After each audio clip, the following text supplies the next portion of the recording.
Long ago, in a quiet village where days began with birdsong and ended with tired hands, lived a man named Moan. He wasn't rich. His home was small, his clothes simple, and his life was a cycle of hard work. From dawn till dusk, Moan toiled in the fields, earning just enough to get by. But there was something about him that made people pause. His heart was bigger than his home. Moan believed that hunger was the greatest pain a person could feel. If he saw a hungry dog, he'd quietly break his own bread and share it. If a tired traveler passed by, Moan would offer his food without a second thought. He never asked who they were or where they came from. To him, hunger needed no introduction.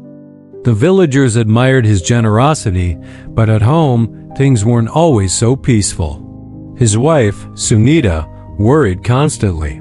Many nights, she'd look at the empty kitchen shelves and sigh.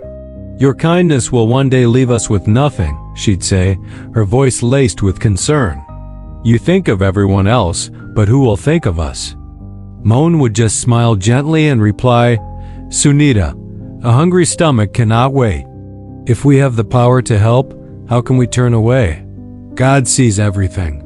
He truly believed this. His faith wasn't in riches, but in the simple act of giving. One afternoon, the sun beat down mercilessly, and the village was unusually quiet. Moan was resting when a weak voice called out from their door. It was an old sage, his body thin, his clothes dusty, his face worn by a long, hard journey. Sunita heard the voice and muttered under her breath, "Another mouth to feed. Now even the little we have will be gone." Her frustration was understandable. She was just trying to protect her family. Moan said nothing. He walked to the door and opened it wide. Seeing the old man standing there, exhausted and thirsty, Moan immediately guided him inside. He brought water with both hands, serving him with the utmost respect, as if he were serving someone dear. The sage drank slowly, and with each sip, a little life returned to his eyes. After resting for a moment, the sage spoke softly, his voice barely a whisper. "Son, I have not eaten for 2 days. If you have even a little food, I would be grateful." Moan went to the kitchen.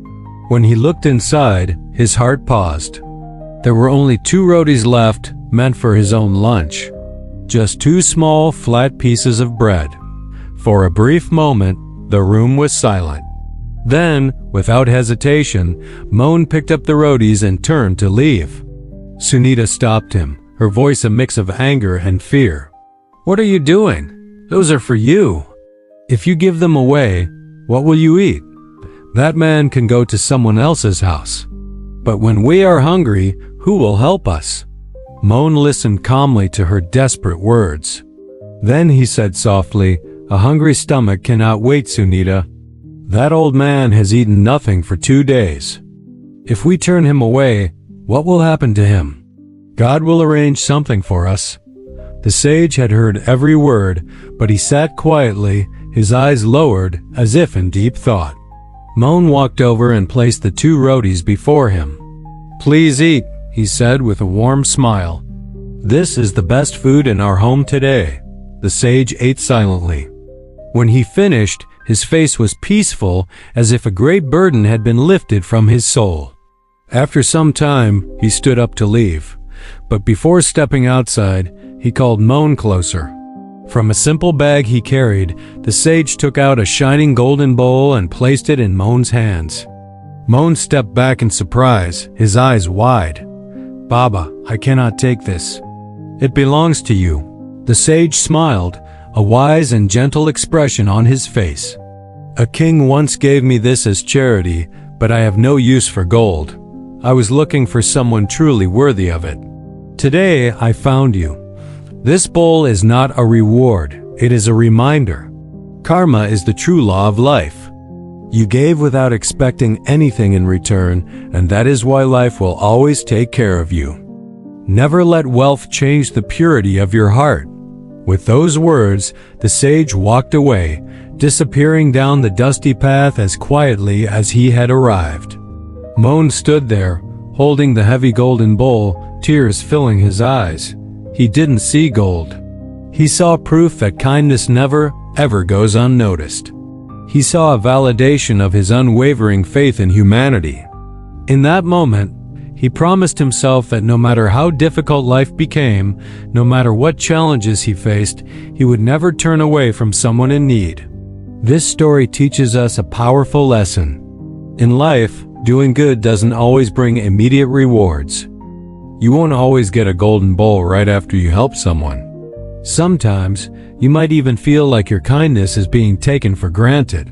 But every selfless act, every moment you choose compassion over selfishness, leaves a mark on the universe. It creates a ripple of positive energy. And when the time is right, life has a way of returning that goodness to you, often in ways you could never expect. Karma never forgets an address. So be like Moan. Let your heart be bigger than your home. Give what you can, when you can, without expecting anything back. Because the true richness in life isn't measured by what you have, but by what you give. Thank you for watching. If this story resonated with you, please share it with someone who might need to hear it today. And don't forget to like and subscribe for more stories that inspire and uplift. Until next time, take care.